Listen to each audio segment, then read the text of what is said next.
Hi and welcome to ARTea Art School's first online tutorial.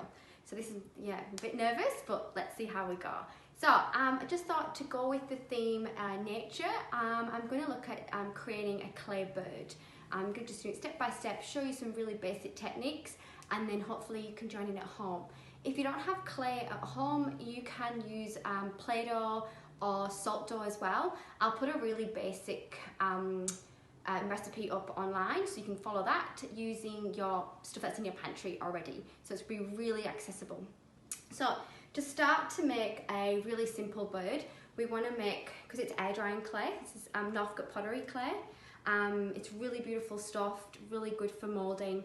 You really need to make a solid sculpture, so you don't want to start pulling bits off and trying to stick them back on, because once it dries they will fall off. So I always tell my students to wake it up and mould and start to play around with the clay and really start of pinching and using sort of squishing basic hand building techniques.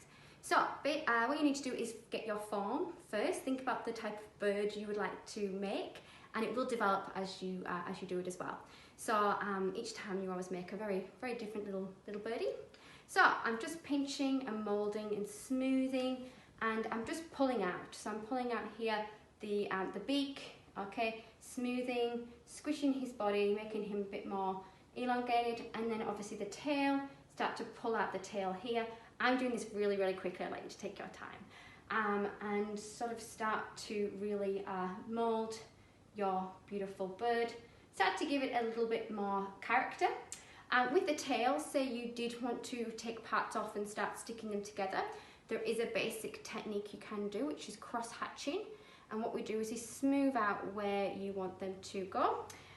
Get a knife and just serrate it there, just to create little clay teeth that are going to connect. Do the same on what you want to connect. Give it a squish. Okay. Do exactly the same on here. All right. So we're doing this cross hatching, giving it some teeth. You can add a tiny bit of water. Dab a bit of water in there if you want. And all them bits of clay will connect. You put on, curl, twist, and then just smooth it out like that. And all them little teeth of clay have connected together. So you've got a really strong sculpture. You want to test it out so nothing falls off, then you have to work a little bit more on it. So then if you want to add a little googly eye, you can add a googly eye if you want to. If you wanted to add some beautiful feathers, maybe it's going to the carnival, maybe it's just likes to get fancy dressed, get some beautiful feathers in there, give it a bit of character. You can paint these as well. Once they dry, 24 hours, just use really basic acrylic paint, but wait till it dries, otherwise it'll go all mushy and not very nice. Because I'm not painting them, I just thought I'd show you how to decorate it. So, add some beautiful sequins in there. Add some decorations. I've got some hearts going on there as well. You might want to add some more detail with a skewer. I've got some, clay tools back at the studio, but I just wanted to see what you've got in your drawers that you can use. So basic skewer, and you can just start to put patterns on there if you want to make it really elaborate. Or I was just going to do a wing and just sort of put some textures in there. Depends on when you're painting it. You might want to paint some texture images, motifs on there if you want to.